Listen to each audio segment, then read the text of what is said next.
as the traitor armada prepared to attack. Rogal Dorn ordered for Rabute Gilliman's fleet to form a blockade around Terra. As the largest legion, the Ultramarines would be the perfect rearguard to prevent any returning loyalists from reinforcing Terra. Corax was ordered to establish a zone within the orbit of Mars to attempt and acquire resources of ships and ammunition from the Forge World. Upon the new flagship of the Raven Guard, the Avenger, Corax nodded and ordered his forces to set course for Mars, while the rest of the Armada continued towards Terra. The Raven Guard disgorged drop pods and Thunderhawk gunship from their barges, which descended towards Mars to convince the Mechanicum to reconsider their neutrality in this war. On the view screen, he could see numerous explosions light up the outer atmosphere of Mars.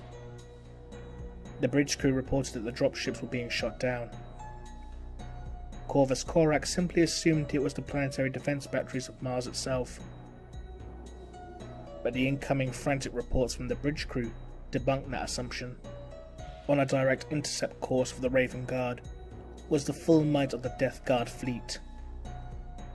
Mortarion, standing upon the command lectern of his flagship, the Endurance, raised his massive Man-Reaper, Silence, at the screen and ordered his fleet to open fire.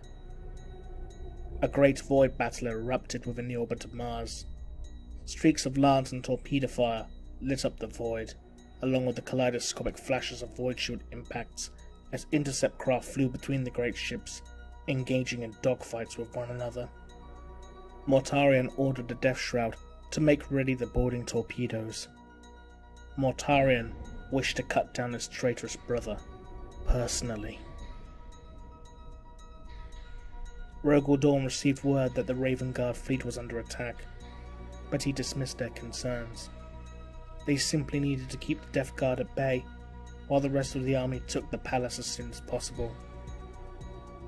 He gave the order, and like rain, millions of drop pods and gunships descended onto Terra, lighting up the atmosphere, turning the once pale blue sky to a fiery red, while the ships in orbit would bombard the orbital defense platforms and weapons batteries upon the surface.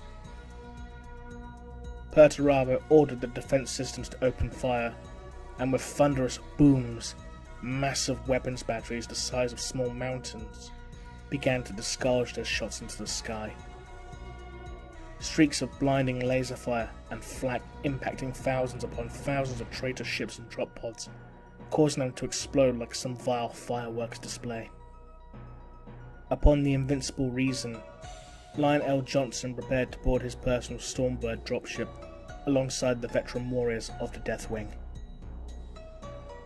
As the ship descended to the planet's surface, leaving a burning trail within the atmosphere, a single Astartes, clad in Corvus pattern power armor, said that he had an important message for the Primarch.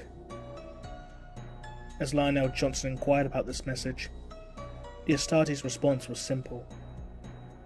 I am Alpharius. The spy from Istvan had revealed himself at last, and detonated a concealed melter charge hidden upon his person, causing a massive explosion within the Stormbird's hull, causing many of the Dark Angels on board to be sucked out of the now gaping hole in the dropship, including Lionel Johnson himself, who fell hundreds of feet and impacted into the ground with a sickening crunch. The Lion slowly opened his eyes and sat up in agony.